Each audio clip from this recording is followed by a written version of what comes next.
இன்றைய சிஎம் வருங்கால பிஎம் நம்முடைய மாண்புமிகு முதலமைச்சர் அதில் எந்த ஒரு மாற்று கருத்தும் கிடையாது. விஷயமும் ரொம்ப உன்னிப்பாகவும் கவனத்தோடும் நடந்து கொள்ள வேண்டும் என்பதையும் இந்நேரத்தில் தெரிவிச்சுக்கிறேன். சமூக நலன் மற்றும் மகளிர் மேம்பாட்டுத்துறை அமைச்சராக என்ன உங்கள் முன்னாடி நிறுத்திய நம்முடைய மாண்புமிகு முதலமைச்சர் விஜய் அண்ணாவுக்கு இந்நேரத்தில் நான் நன்றி கலந்த வணக்கத்தை தெரிவித்துக் கொள்கிறேன். என்னை இந்த இடத்தில் இந்த உயரத்தில் நிறுத்தி அழகு பார்த்த என்னுடைய தந்தைக்கு நிகரான மாண்புமிகு பொதுச்செயலர் புஷ்யந்த் அப்பா அவர்களுக்கும் என்னுடைய நன்றியை தெரிவித்துக் கொள்கிறேன்.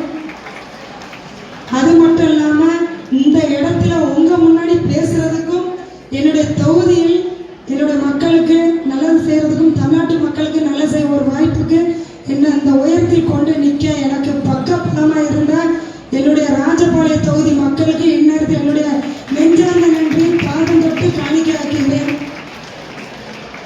நீங்களா இல்லைன்னா நாங்களும் இல்லை, உண்மை அதான். இனி ஒவ்வொரு காலமும் ஒவ்வொரு நேரமும் நம்மளுடைய ஆட்சி மட்டுமே, இனி வருங்கால ஆட்சி நம்மளுடைய ஆட்சி மட்டுமே இருக்கும் என்பதை இந்நேரத்தில் நான் தெரிவிச்சுக்கிறேன். இன்றைய சிஎம் வருங்கால